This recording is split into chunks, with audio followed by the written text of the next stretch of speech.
प्यारे बच्चों, आज हम डॉक्टर राम गोपाल वर्मा द्वारा लिखित समय कविता का भावार्थ पढ़ेंगे और समझेंगे। इस कविता में समय की महत्ता पर बल दिया गया है।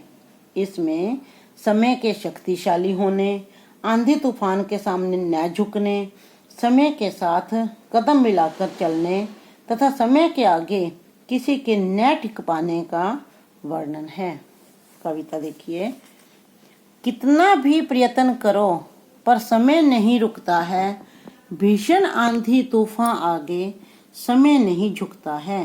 कवि कहते हैं कि हम कितना भी प्रयत्न कर लें, लेकिन समय अपनी गति में चलता ही रहता है, वह कभी भी नहीं रुकता। चाहे कितनी भी विकट आंधी आ जाए, तूफान आ जाए, लेकिन समय किसी के आगे नहीं झुकता। हमें समय के साथ है चलना, समय साथ नहीं आता, एक बार जो पल बीता वह कभी हाथ नहीं आता।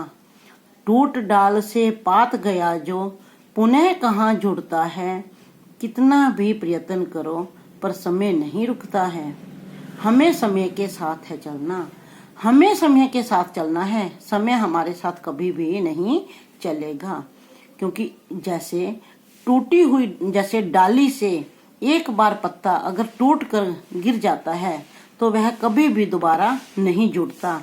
इसी प्रकार एक बार जो पल बीत जाता है, जो क्षण बीत जाता है, वह दोबारा कभी हमारे हाथ नहीं आता। आगे कवि क्या कहता है? समय सदा बलवान रहा, हर कोई समय से हारा, जिसका समय से कदम मिला, रहा समय उसी का प्यारा। समय से पहले जो सोचे जीवन में वही उठता है, कितना भी प्रयत्न करो पर समय नहीं रुकता है। समय हमेशा से ही शक्तिशाली रहा है। हर कोई, चाहे वह कोई विद्वान है, चाहे कोई राजा है, चाहे कोई रंक है, समय के आगे हर किसी को हार माननी पड़ती है। और समय से एक साथ कदम से कदम मिलाकर जो चला है वही समय का प्यारा रहा है। समय से पहले जो भी सोचता है वही जीवन में उठता है, अर्थात वही जीवन में उन्नति करता है, वही जीवन में तरक्की करता है। इतिहास सिखाता हमें समझना, समय सिखाता चलना, जीवन हमको सिखलाता है कभी न दिशा बदलना। समय के दरिया में बहना, जीवन एक मुक्ता है, कितना भी प्रयत्न करो पर समय नहीं रुकता है। इतिहास हमें समय को समझना सिखाता है और समय हमें निरंतर आगे बढ़ने की सीख देता है। निरंतर गतिमान जीवन हमें मार्ग की बाधाओं से विचलित न होकर रास्ता न बदलने की सीख देता है। हमें समय रूपी दरिया में बहना चाहिए, क्योंकि यह जीवन मोती के समान अनमोल है। अर्थात हमें हर कार्य समय पर करना चाहिए। हमारे विचार भी उत्तम होने चाहिए, हमारा लक्ष्य एक होना चाहिए, और उसी लक्ष्य के अनुसार यदि हम बढ़ते हैं तो हमारा जीवन मोती के समान होता है। साथ समय के वर्षा आती, समय से गर्मी छाए, आता समय शीत हैलाता, बसंत समय पर आए। समय इशारा जब करता तब ऋतु चक्र मुड़ता है, कितना भी प्रयत्न करो पर समय नहीं रुकता है। समय के साथ ही वर्षा, गर्मी, शीत, बसंत ऋतुएं आती रहती हैं।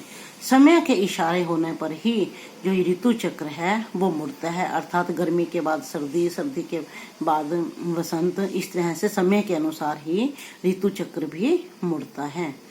कितने योद्धा हुए धरा पर, समय ने सबको मारा, समय निकल गया तूफानों को, समय बना अंगारा। समय के आगे ब्रह्मांड में नहीं तूफान उठता है, कितना भी प्रयत्न करो पर समय नहीं रुकता है। इस धरती पर कितने ही बलशाली वीर पुरुष पैदा हुए हैं, जैसे राम, रावण, कृष्ण, अकबर, कितने ही राजा आए, लेकिन समय ने सबको अपना शिकार बना लिया। समय बड़े बड़े तूफानों को भी अपने बस में करके निकल गया, जैसे भूकंप, महामारी, अब कोरोना आया हुआ है, लेकिन ये भी एक दिन खत्म हो जाएगा। समय से ऐसा ही चलता रहेगा, लेकिन समय जो है वो कभी भी नहीं रुकेगा। सब समय के साथ सब कुछ बीत जाता है।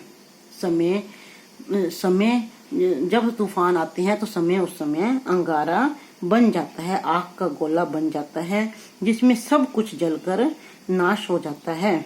समय के आगे ब्रह्मांड में भी, यानी कि पूरे विश्व में, पूरे धरती पर तूफान भी नहीं उठता है, यानी कि समय के आगे किसी की भी नहीं चलती। अर्थात हमें भी समय के रहते सब काम कर लेने चाहिए, समय रहते पढ़ना चाहिए। जैसे तुम बच्चे हो, मैं आपको कक्षा में भी कितनी बार समझाती हूँ कि आज आपके पास समय है, अपने समय का फायदा उठाओ। तुम्हारा क्या फर्ज है कि तुम इस समय पढ़ाई करो, तुम्हारी यही जिम्मेवारी है। तुम समय के महत्व को समझो। अगर अब नहीं पढ़ोगे, अब नहीं समझोगे, तो फिर तुम्हें बाद में भी पछताना भी पड़ सकता है। इसलिए तो बच्चों, हमें भी समय का पालन करते हुए इस संसार के साथ साथ चलना चाहिए। धन्यवाद।